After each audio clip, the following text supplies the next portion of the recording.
Most people think they know the FHSA rules because they managed to open the account. Big mistake. The rules actually change when it's time to take your money out. In fact, you could be disqualified from opening an account based on your partner's housing history, but completely eligible to withdraw your money tax-free anyway. If you're closing on a house soon, there is one specific form and a strict 30-day countdown standing between you and a $0 tax bill. Today, we are looking at the exit rules of the FHSA and how to execute a flawless qualifying withdrawal. The First-Time Buyer Exit Edition.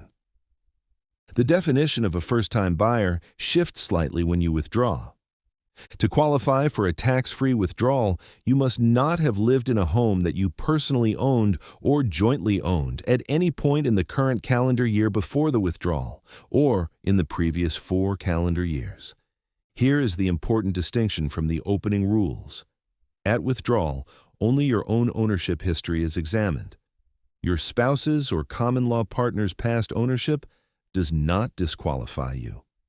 If your partner previously owned a home you lived in together, but you personally have not owned a principal residence within the look-back window, your withdrawal can still be tax-free.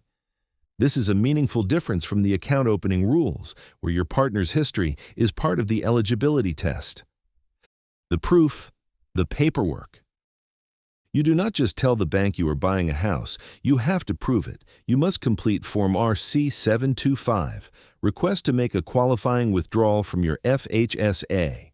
This form asks for the address of the qualifying home in Canada, the date you signed the written agreement to buy or build, and your confirmation that you intend to occupy this home as your principal residence within 1 year of acquiring it.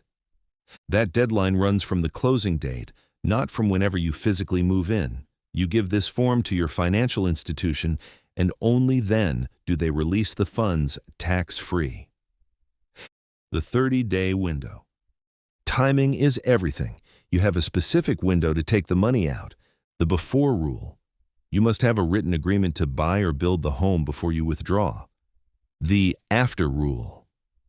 You must make the withdrawal no later than 30 days after you officially acquire the home. If you wait until day 31, that withdrawal is no longer qualifying, and the amount will be added to your taxable income for the year. Do not leave your withdrawal until the last minute. The residency rule. You must be a resident of Canada from the moment you make your first withdrawal until the moment you actually acquire the home. If you move abroad and become a non-resident after signing the purchase agreement but before closing, you lose your tax-free status. The FHSA is a benefit for people living and buying in Canada. Closing the account. Once you make your first qualifying withdrawal, the clock starts on the final chapter of your FHSA. You must close all of your FHSAs by December 31st of the following calendar year. If you have money left in the account after the purchase, you can transfer that remaining balance directly into your RRSP tax-free without needing any RRSP contribution room. It is a final parting benefit from the government, and it means nothing in the account goes to waste. A qualifying withdrawal is the reward for your discipline.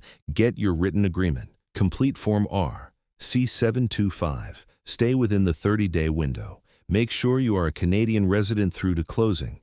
Do these things and you will walk into your new home with your full savings and a zero tax bill.